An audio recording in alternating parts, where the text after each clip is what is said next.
फटाक 30 सेकंड में खबरें डाउनलोड कीजिए तक ऐप, लिंक डिस्क्रिप्शन बॉक्स में।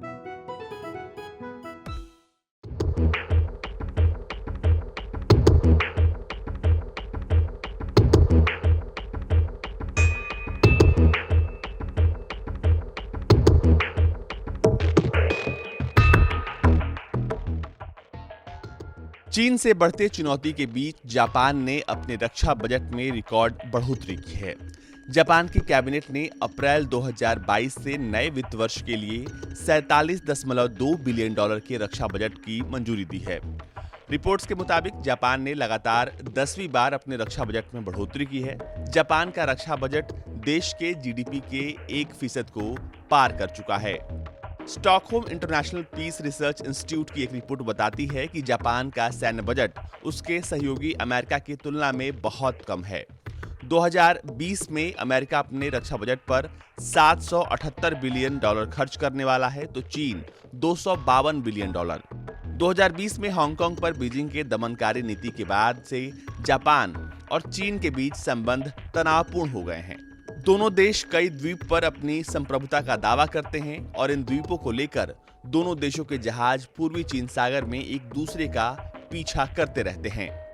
हाल ही में जापान के पीएम फूमियो किशिदा सहित जापानी अधिकारी ताइवान के नजदीक किसी भी इमरजेंसी हालात के लिए तैयार हो रहे हैं। बता दें कि जापान अभी भी अमेरिकी सेना को अपनी सुरक्षा सुनिश्चित करने में एक महत्वपूर्ण भूमिका निभाने के रूप में मानता है और इस बजट के बाद ये कहा जा रहा है कि हो सकता है जापान जंग के लिए तैयारी कर रहा हो। अफवाहों का बाजार गर्म है और जापान को लेकर कई तरह के कयास लगाए जा रहे हैं कि जापान युद्ध की तैयारी कर रहा है, पर मामले की सच्चाई क्या है ये कोई नहीं जानता। आपको बता दें कि जापान के प्रधानमंत्री फूमियो किशिदा ने हाल ही में अपने एक बयान से दुनिया को हैरान कर दिया था। उन्होंने चीन और उत्तर कोरिया के खतरे पर बात करते हुए कहा कि देश की रक्षा क्षमताओं को मजबूत किया जाएगा। Japan ground self defence force camp आसला में 800 सैनिकों के सामने किशिदा ने कहा था कि जापान के आसपास सुरक्षा स्थिति में काफी तेजी से बदलाव हो रहा है। अपनी रक्षा क्षमता को मजबूत करने के लिए हम दुश्मन के ठिकानों पर हमला करने की क्षमता जैसे विकल्पों से इनकार नहीं कर सकते। फूमियो किशिदा ने बताया था कि इसके लिए तैयारी शुरू हो चुकी है। उन्होंने कहा कि वो जापान के मध्यम अवधि के सुरक्षा प्रोग्राम के साथ साथ राष्ट्रीय सुरक्षा और रक्षा से जुड़े दिशा निर्देशों की समीक्षा करने का आदेश दे चुके हैं।